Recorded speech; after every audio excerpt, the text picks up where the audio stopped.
Hello and welcome to the next episode of Cylinder Radio. I'm your host, Will Roosh, high school teacher, and today my guest is Michal Mercer. And the podcast, I have a title for this one, it is Blueprint for Hate. Now, how I came to the decision to bring Michal on my show is I was in a conversation with a bunch of other teachers trying to get them to do a podcast with James Lindsay, who was a former guest of mine, who is very anti-woke, I guess is what you might call it. He's pushing back against critical race theory pretty hard. And I reached out to a bunch of teachers that were essentially woke, for lack of a better term. And when they said that, oh, you brought on someone like James Lindsay, that tells me, you know, that you're not actually interested in hearing my side of it. And I said, no, that's not true. I'm genuinely curious about hearing your side. I want to talk to anybody and everybody who has a unique perspective. And I told them, I said, I would bring a neo-Nazi or a KKK person on my show. And he immediately, a couple of people, but this one in particular, this like very prominent, you know, teacher goes, oh my gosh, that is disgusting. That's all I need to know. Out, blocked me and stopped communication, right? Funny, 3 months later, I did 2 podcasts with Daryl Davis. Daryl Davis podcasts are out there. You can listen to him. And he is a black man, super talented jazz piano player. And he befriended several members of the KKK and got them to give up the hateful ideology and turn over their robes by becoming their friend and talking to them. And it made that solidified that I was right and that teacher was wrong in the approach for how do we actually fight against hate is we have to understand it. Jordan Peterson also said something because he would get a lot of accusations about, hey, you know, you have alt-right people that follow you. Why do you allow them to come to your talks and read your book and stuff like that? And his response, I really resonated with me. He said, look, I would rather them stay with me and I can guide them out of it rather than turn my back on them, because a lot of these people have had their back turned on them. And that's why they turned to this hateful ideology that welcomed them. And along those lines, Michal, you and I connected and you told me a little bit about your story. And can you share that story with the audience about why you'd be a good person to bring on to talk about a blueprint for hate and how people can turn to hateful ideologies? Sure, I'll do my best. Okay. I'm not sure I'm the absolute best person because I never got totally hardcore into the ideology. But you were willing to come on the show. Sorry. Yes, and some of them would not. Neo-Nazis don't want to talk to me just as much as woke people don't want to talk to me. So yeah. Okay, so I obviously didn't start out that way, was not raised with any beliefs that way. I spent my teenage years on the left. So first year of high school, I joined a peace and disarmament group. I spent 3 years there. So I helped bring down South African apartheid, my little tiny bit. Got kicked out of a few stores for stickering things. But there were some problems on the left that are still there. They've just changed form. Real quick, I'm sorry, just to interrupt. Where does this take place? Bring us to the geography of this. This is a sort of mid-sized town, mid-sized city in Ontario, in Canada. Okay, in Ontario, Canada. Okay, I'm sorry. Yeah, thank you. Continue, please. So it was just a time period where you were constantly under attack on the left for being middle class, bourgeois. So where now people are constantly saying white privilege, back then it was everything was bourgeois. So you had to get rid of your bourgeois thinking. You didn't get rid of your whiteness thinking. You got rid of your bourgeois thinking. And everybody attacked everybody based on, well, that shows your bourgeois thinking. It shows you haven't got the right thinking. You're too middle class. And ironically, economically, I was middle class because my parents came to Canada. But before my parents came to Canada, they really wouldn't have been considered in the UK to be middle class, barely at best. My mom's family was so poor they pawned the sheets off the bed to eat. So they were definitely not middle class. Right. Wow. So a lot of the things I used to fight with my parents a lot, I used to needle them a lot, especially my dad. A lot of the things I assumed about them were very wrong, but I didn't know that at the time. And then in my final year at that high school, grade 11, it all came crashing down. Our beloved teacher advisor, who led our peace and disarmament group, he moved to a new school. He was moved. And shortly into the year, he was arrested for having sex with several underage students. And then, of course, it came out that that had been going on in our school and in our group. So it all tanked. I ended up moving to a new school. And so there was a very strong sense of being let down, being betrayed. Yeah. And those are things that I know now from a little bit of research. These are very important. These are very important sort of things, that the perception of being excluded or marginalized, feeling alienated, feeling betrayal.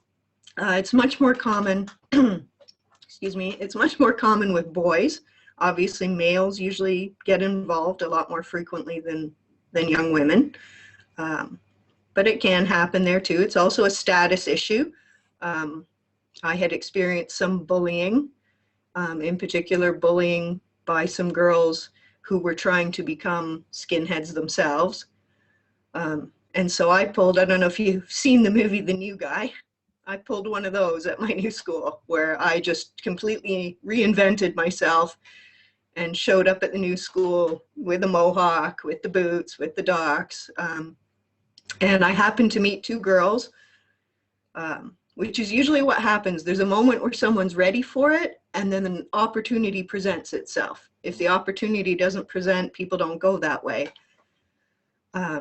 So in my case, I met a girl who was a skinhead in one of my classes, and I met another girl who was the boyfriend of one of the head skinheads, one of the older, more established skinheads. Okay. And they actually originally hated each other, and I brought them together. You're a unifier of Nazis. Yes. Did the girls physically shave their heads, or is that just the title given to them? The girls have a hairstyle that evolved from the 60s onward, of a sort of a short feathered cut with longer at the back and sides. It gradually evolved to being buzzed short with bangs and a little bit left here. Okay. And then maybe a back. This is something I could Google, Chelsea? Probably. I could probably Google But yes, the Chelsea. What is the point of shaving your head? Is that like what is the significance of that? So skinheads actually begin in the 1960s, and when they begin, they're not particularly racist, no more than other working class kids. Okay. So it's a split off from the mods of the earlier 60s, and then the skinheads, the mods start to go more and more hippie-ish, mm-hmm. and the lower class kids, their reaction is to go anti-hippie. So they start getting shorter and shorter hair as a reaction to the longer and longer hair in society. Interesting. It's like the opposite of Crosby, Stills and Nash. Like, I almost cut my hair.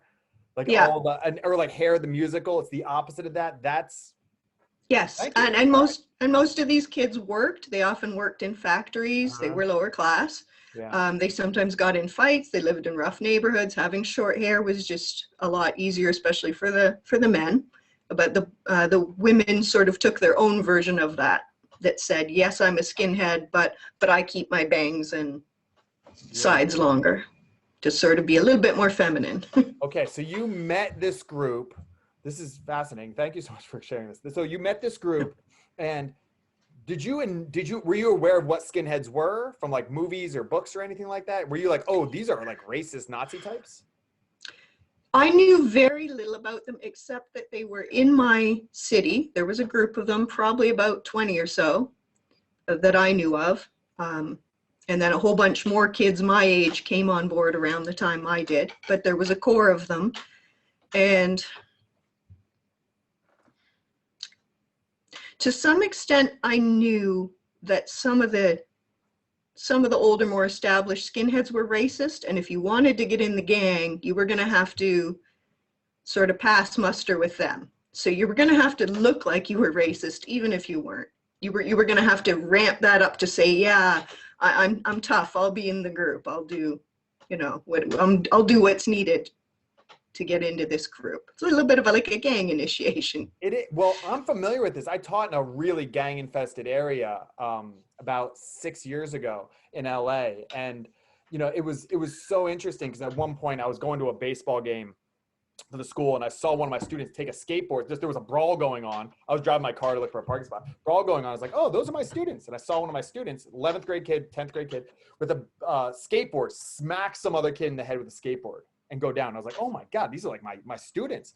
And the next day in school, I pulled him into a room, just he and I was like, hey man, you don't need this gang life. And he looked at me like, are you nuts? This is how I meet girls. This is how I have status. Get out of this gang. Do you know how hard it was for me to get in this gang? Like, I finally have a family and I belong to something. And he's looking at me like, white man, you have no idea what you're talking about. Like, that is something that I think that's important to note about what gangs give you. They give you something really significant that is needed in the human experience. Yes, definitely. There's definitely that sense of family, especially for kids who are bullied, alone, lonely, going through difficult times. They're much more attracted to that, and they're willing to do more to get involved in it. Absolutely. Before I want to continue with the story, but like just going back a little bit, growing up, how was race addressed in your family? I love the movie American History X, obviously, about this stuff. And there's those flashback scenes of his dad using the N-word and saying things like that. And then I compare that to like my growing up. I grew up in a very white area, but like my parents never addressed race or like never talked about people of different races being any different or anything like that. It was very much just like, no, they're people. It wasn't really discussed as anything. And Nazis were obviously very bad. What was it like for you growing up? Like, how was race discussed? Okay. My parents were obviously from Britain. Racial issues are different there. They were immigrants. I'm the first one born in Canada. I lived in Canada's a very white country compared to the United States. My city, not much different. So I had a little boy that lived behind me, and he was actually biracial. And I never knew that until I saw his dad like years later, into knowing him.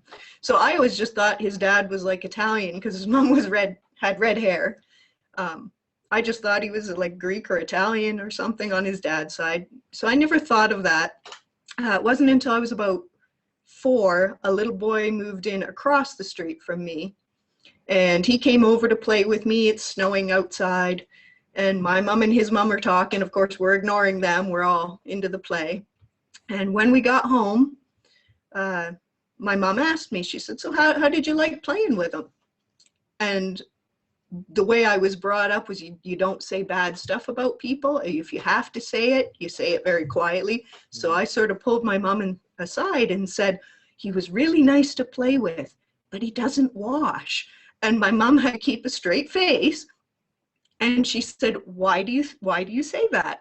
And I said, well, at first I thought his skin was just that color. But when he took his mittens off and touched the snow, I saw that his palms turned white, which meant to me that the dirt had washed off. Oh, so, it wasn't like a smell thing or something like that. No, it was literally oh my gosh, that's so funny.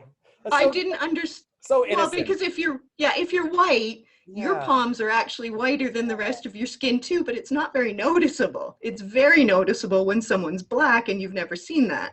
What an innocent thing to say. Yeah, that's like something. I have a 3-year-old and a 6-year-old, and like they might like they're around like really diverse people all the time, different shades and all that kind of stuff. But like they say stuff like that, just maybe not about racial issues, but stuff like that all the time. It's like, wow, that's so innocent. That's so sweet almost. Yeah.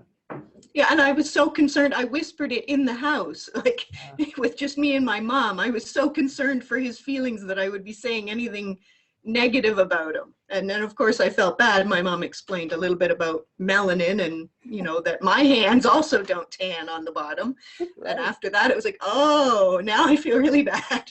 Oh, wow. Okay, so sorry. So going back to you met the gang, though. I want to stick with the story. This is really interesting. So you went back, you met the gang. I think bringing you on is also really cool because, like you mentioned quickly, like we typically think of men when we think of like neo-Nazis. We think of that kind of type. We think of the guys. Yeah. So it's so in line with what my podcast is because I bring on like. I've had like a transgender person and they're a Trump supporter, you know what I mean? Or something like that, where it's like, all like, wait a second, I didn't know these people exist. It's like, yeah, human beings are diverse. So, yeah, you joined in with this group, or you kind of made friends. You felt like a little bit of a belonging to them, some sort of attraction to them. They were willing to, you were kind of looking for something. You said it was like an element of almost bad luck. Like you were looking for a belonging. They were just happened to be there, and it was just like magnets kind of drawn to each other. Yes, it just worked out. I met the right people at a time when I was open to it, because just 6 months before I wouldn't. Yeah, or the wrong people. Yeah, or the wrong people. Yeah. The irony being that most of those people, most of them I don't see very often. Some of them I've lost track of completely. I think there's only 2 of them out of there might have been about 40 of us at one point that I knew of, just in the one city. And only 2 of them that I know of are still racist today. The same 2 that were really racist in the beginning. What did you guys do? Like, what did you have, like get-togethers where you like, like watch like, Medea movies and you make fun of it? Like, I don't know. What do you do as like, when you're in this? And I know you were kind of periphery, you were kind of just dipping your toe in the water. But bring me into like the emotions of this. Like when you got together and they would, what is it like? Do they use the N-word? Do they talk about like the browning of society? Like, I am just so at that time, no. I'm so fascinated. There was a big explosion of skinheads, in particular racist skinheads, but also sharps, anti-racist skinheads. So that was a big explosion in the late 80s and early 90s. That was everywhere, and 10 years later it was gone.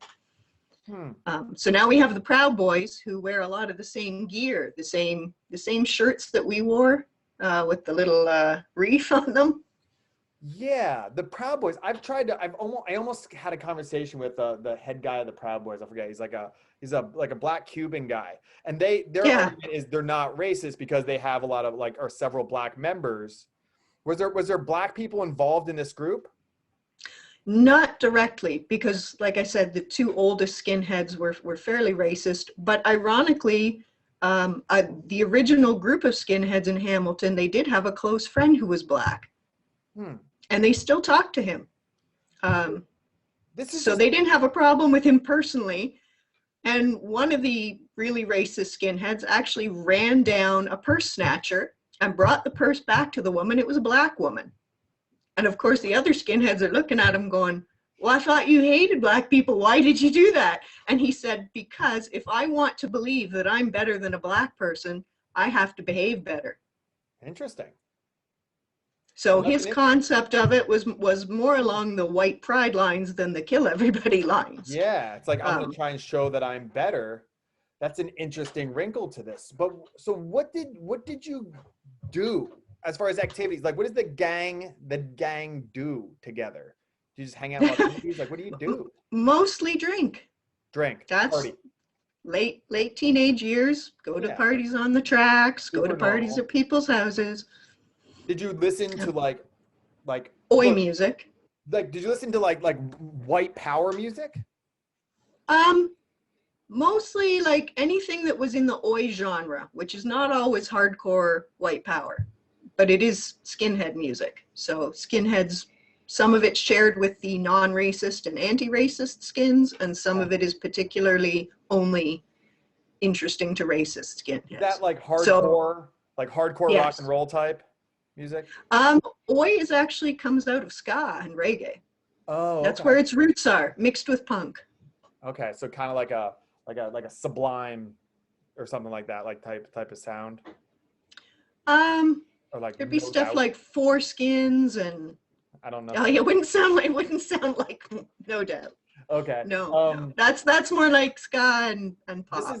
I love these conversations just because I know nothing about this. Like we didn't have skinheads that were like open in my high school growing up. I know what I know about this is from American History X and what's that movie? Higher Learning. It's like Okay, didn't see that one. okay, yeah, it's like a John Singleton movie. That's all I know. Like I don't know anything, so I don't know what they. Is it just sitting around talking about how you want to kill black people? Like it doesn't seem like that. No, it's a lot of just sitting around drinking like any teenage kids do. Yeah. Hanging out, going to the mall, sitting in the pizza shop. So I mean, the racism sort of went around the edges. And in all honesty, in my group, there was a lot more pretense at being very racist than there was actual racism. So we actually, somebody who was an actual neo-Nazi tried to recruit us all and failed miserably, even with the racist skinheads. okay, so they brought us. So this wasn't a neo-Nazi group. Movies. This wasn't essentially a neo-Nazi group.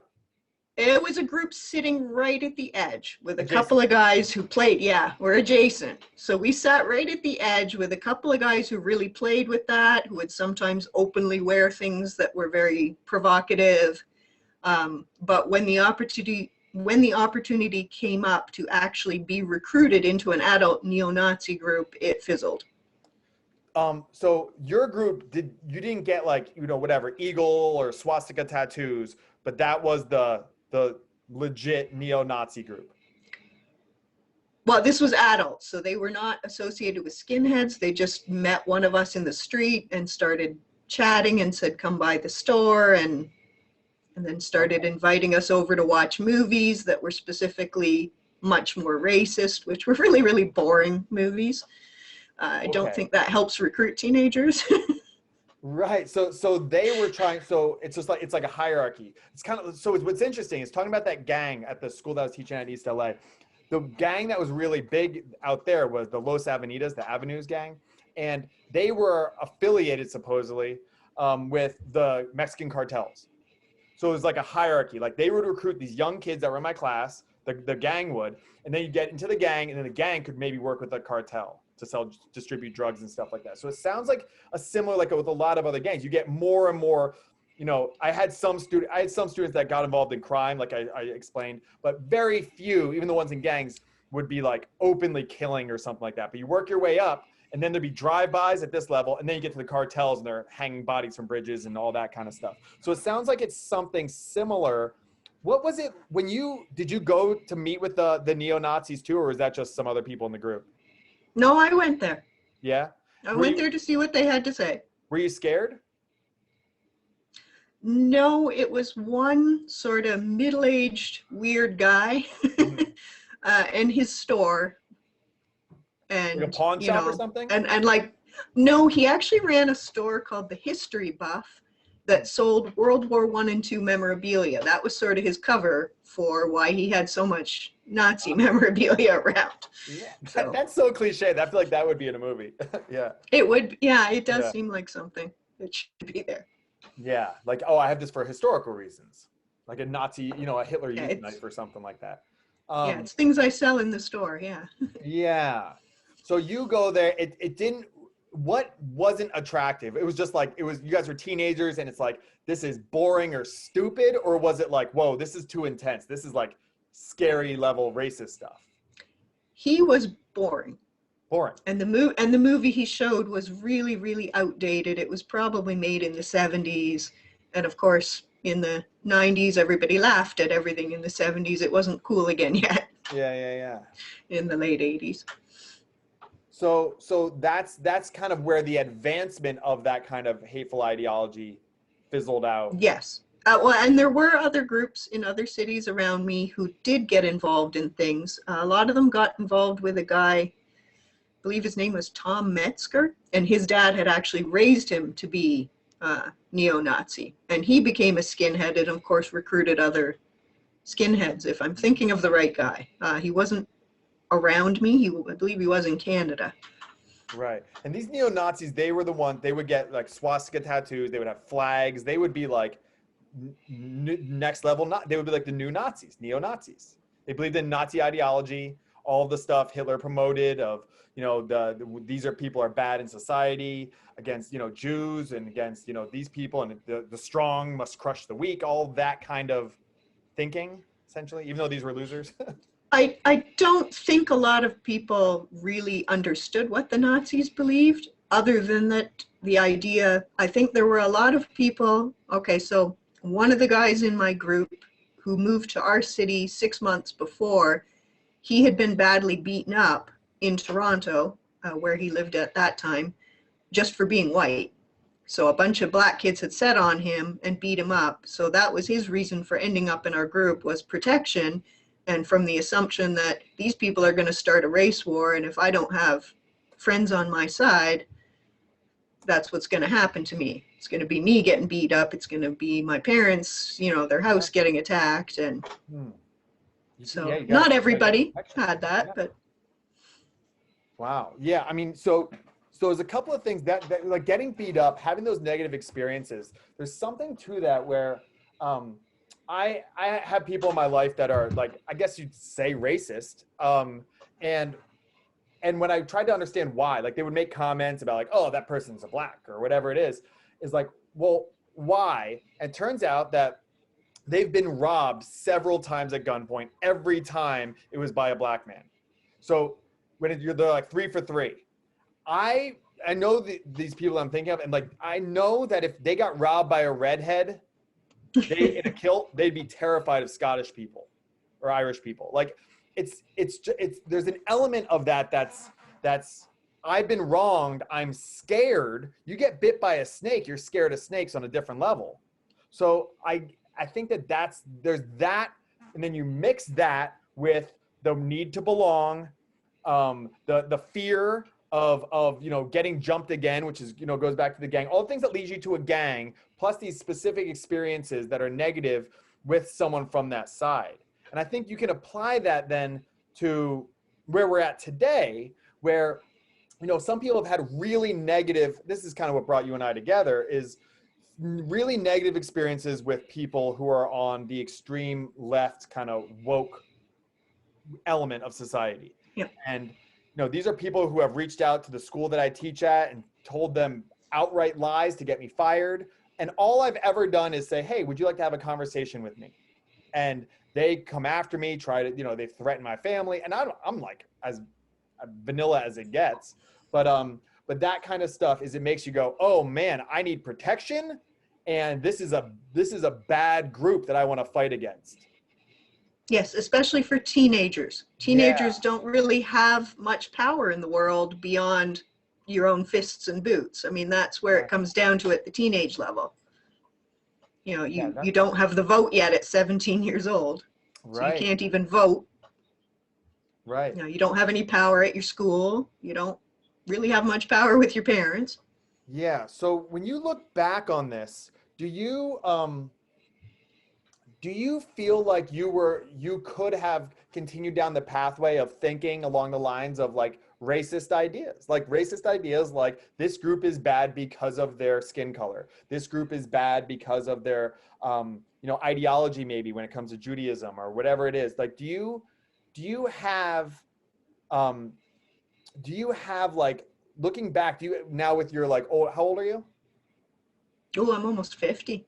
Okay. So, you know, half a century. I'm old now. Yeah. Really old now. Nah. When you look back now, are you like, wow, like that could have gone worse, or I'm embarrassed? What are your thoughts and emotions when you say that? 'Cause you said it kind of casually in an email that you know, subscribe to, you know, you were a skinhead, or you subscribed to skinhead ideology for a while. You were pretty open about that. I'm sure you've done some processing. Where's your head at when you reflect on that now?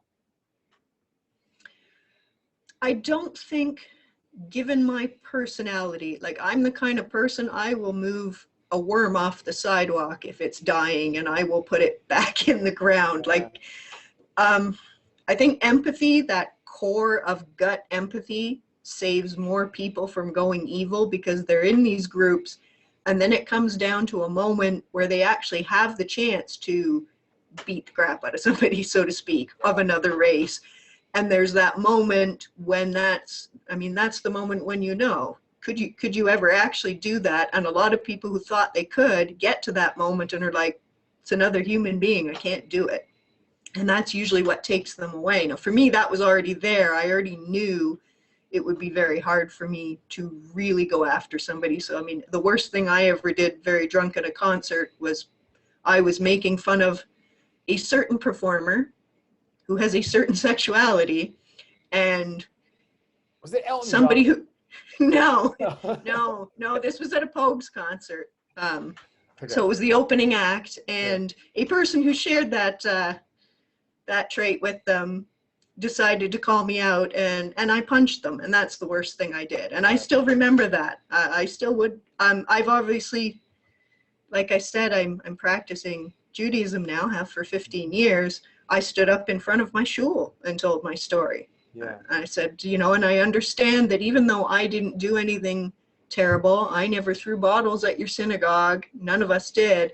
I understand that just me walking around looking like that was very frightening for you. So I understand that you can hurt someone without doing anything overt. You can make them fear that worse is coming, even when it really isn't. Yeah. And yeah, I got to that as an adult of saying, yeah, you can still hurt people even though you didn't do anything. So I'd love to meet the poor woman I punched, Yeah. who took it and didn't move away from me. I mean, I didn't hit her again or anything. I just hit her because she told me off. But she had chutzpah, and you know, to use the Jewish term, she didn't go leave to the other end of the concert. She stayed beside me, even though I'd hit her, and she refused to move. Wow. I was like, yep, like, I got to give it to you. Okay, so I want to reiterate that because that's an important element, a nugget from this discussion. The empathy element. When you say you would move a worm off, like you're that kind of person, and those soft-hearted people like yourself, they can be changed. I think that some of the extremes on the right and the left. So I'll just on the left, the extremes. I've seen a lot of soft-hearted people subscribe to this ideology. Now, morality, Jonathan Haidt said, morality binds and blinds us. So it binds us together in a team, which we all need, and we know that we're tribal. It's in our DNA. But then it blinds us to some sort of objective truth because we're stuck in this thing, and it becomes a team, us versus them thing. And I've seen very soft, kind people shun their family, turn away from their friends, yell at people. There are people, I watched videos of these protests. A white man in a Black Lives Matter shirt was throwing water bottles at a white man, Black Lives Matter shirt, throwing water bottles at a black woman with a Trump hat holding her black baby. And I go, whoa, you're blinded, man. You are subscribing to this ideology. And what I worry about is not just him, because I'm concerned about too, because he's hateful. But on top of that, it's that mom is now maybe getting radicalized. Maybe she is going, I'm a nice person. I'm just supporting this president that I think is good. Maybe I'm a small business owner or something like that. And now I'm after these people.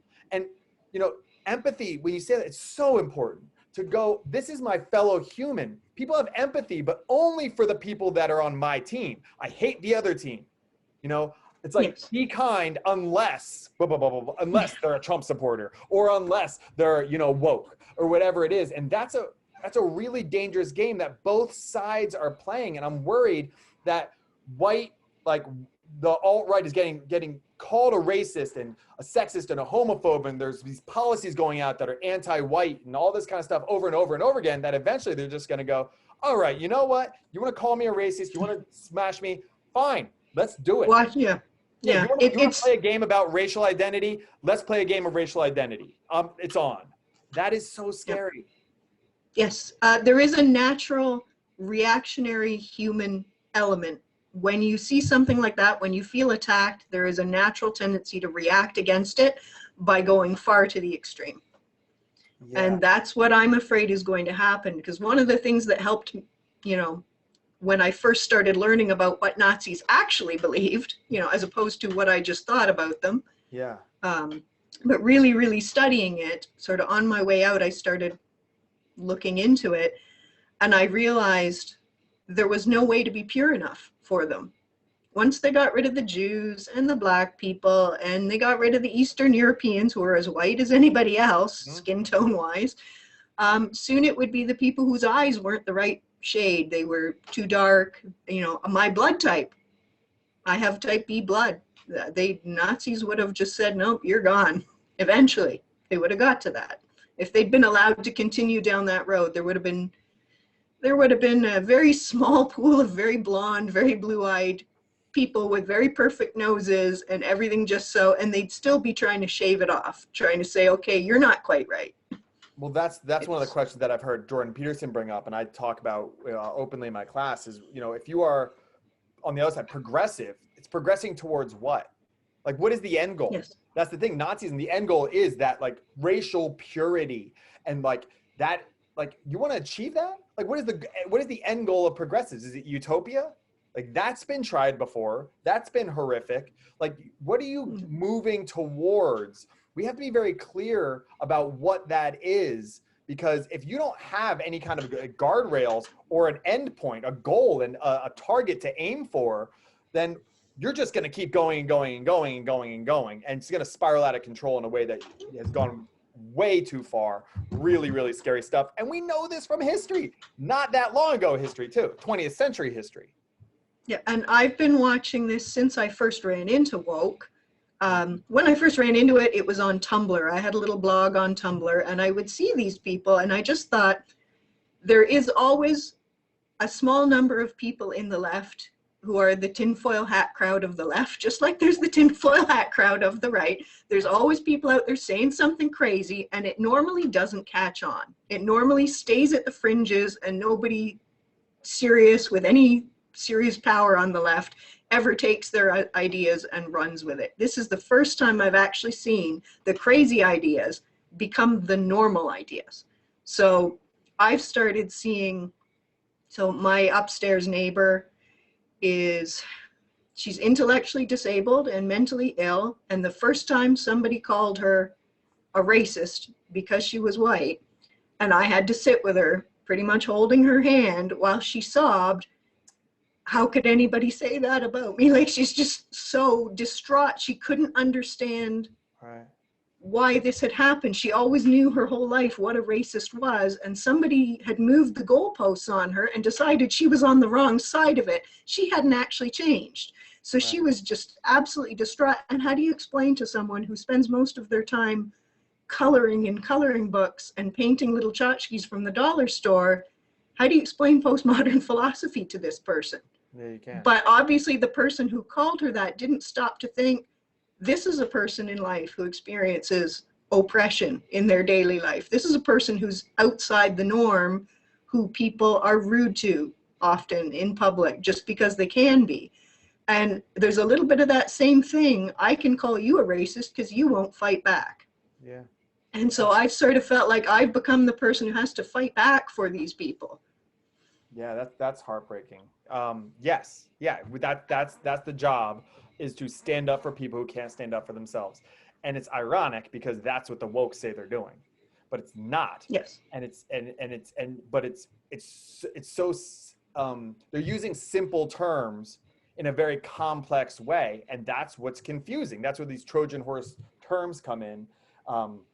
And people don't know what they're getting into, and then it's like, oh, this is what it is, and it's like, well, it's already 100 yards down the road now. Like, we've moved the goalposts again. Once you figure out what the goalposts are, it's scary stuff. And I think that just this conversation is I think useful to just look at these patterns, and it really doesn't matter if you're moving to the extreme right or left. They're essentially the same thing, just like the political ideology. Stalinism is so close to Nazism. It's the extreme left. Like, it's not poles, it's like a circle. Well, Nazism began on the left. That's why it's called National Socialism. The fascisti and the fascis, that was all stuff that Mussolini was on the left originally before he switched over and decided he didn't like the international left. Right. So Mussolini and Hitler were the nationalist left, and everybody else was the international left. Yeah. And Scary they stuff. did sort of wing back toward the right because that won them votes by Yeah. appealing to what people wanted in their society, which was, to feel good about their ancient past, for Germany.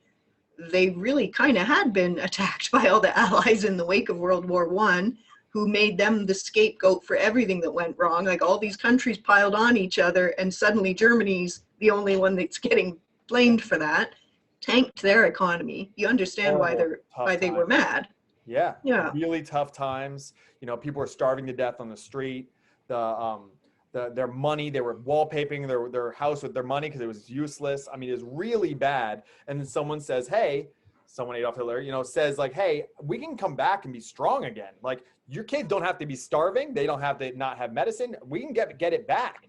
You put people in a desperate situation, they do desperate things, and that's this isn't that long ago, and we have to really recognize that. That's another thing I'm worried about is in COVID, people are being put into very desperate situations. A lot of restaurant owners and employees and stuff like that, people are getting sick, people don't have health care, and then they're losing their jobs. You're putting people in dangerous positions to turn to whatever will get them out of it. If Yes. your head's being held underwater, I'll do a lot of bad things to get that breath of air. And that's a really scary concept where we're at right now. We got to have some empathy and look at who's being held underwater right now and what can I do, me as an individual, what can I do to try and help out those people and expose myself to those people, find out who those people are. A good shepherd smells like sheep. I got to go into these surroundings, whether it's on social media or out in the world, and hey, how can I help you? Get associated with a church or a synagogue or something that runs charities. And you gotta, if you don't help people, they're gonna turn to something really scary. We punished Germany and they turned to something really scary. If we would have helped Germany out during that time, it wouldn't have appealed to them. No, it would have nothing to grab onto but a few people who were just naturally extreme. Yeah. And it wouldn't be able to go any farther. I'm really worried about what's going to happen. I don't know if you know, the first anti-woke lawsuit came out in Nevada. Yeah. So I'm worried what's going to happen. So not only are we going to have, so that kid happened to be biracial and he's getting bullied, probably by white kids, like you said about the white guy throwing the bottle at the black mom with the MAGA hat on. So he's probably getting attacked and called a racist. So we're going to start seeing this in schools. We're going to start seeing this come into schools, set students against each other. But we're also going to see a whole lot of parents, because we got a whole lot of moms and dads too. But I'm sure moms have a particular sphere of protectiveness over children that even dads can't come near. The mother bear is the yes. most ferocious thing in the animal kingdom. Absolutely. You come for the babies and you will meet the mama's teeth. Yep. We're going to have a whole lot of angry parents about this, and those are angry parents who can shift politics in good ways that are simply anti-woke, but they could also choose, Donald Trump, he's not really a Nazi. He doesn't have a totalitarian ideology. He's kind of a, at all. I don't think he has an ideology. I don't think he has an idea. Never mind an ideology. Yeah. But he's the sign that there's people ready for something. What happens when a smart person with an ideology comes along on the right and says, I have the answer to this crazy wokeness that's attacking everybody? Here we go. I've got the answer. And it might not be a good answer. It might be an answer that sends everybody into civil war.